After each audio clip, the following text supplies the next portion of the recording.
Well, 10 days before the provincial election, and voters have steadily been coming to this polling station here on Danforth Avenue, while leaders are out and about trying to get every single last vote that they possibly can. And it seems Doug Ford has changed up his strategy today. All right, guys, let's give a little space. All right, guys. For the first time since the leadership debate, Ford sat with former rivals Caroline Mulroney and Christine Elliott as he showed off what he called his all-star candidates.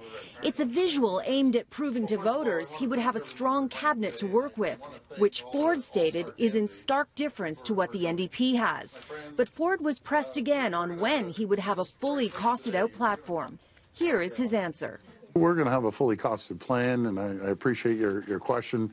And we've always been very open and transparent.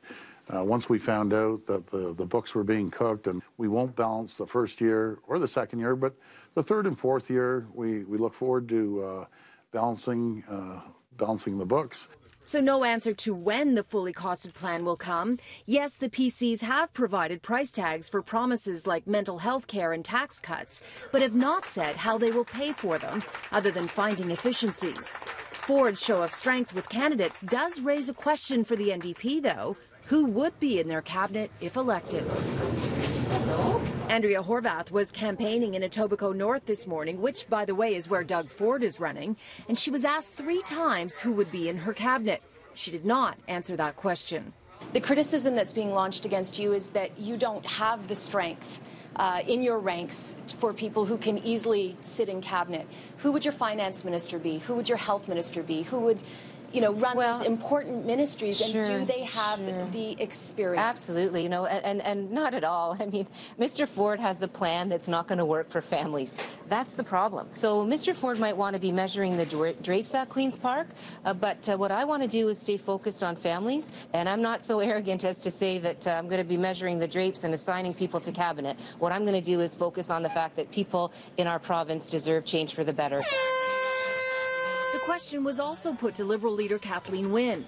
Don't forget, she's lost a lot of her cabinet strength. Deb Matthews, Eric Hoskins, Liz Sandals, Brad Dogood, to name a few high-profile Liberals who are not seeking re-election.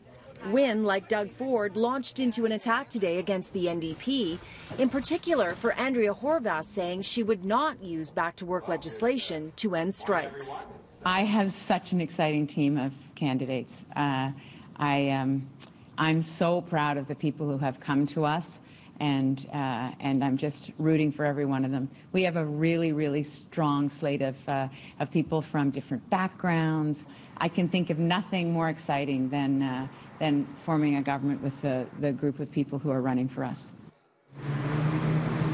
As for these advanced polling stations, they will be open until Friday from 10 a.m. to 8 p.m. Don't forget to bring your ID.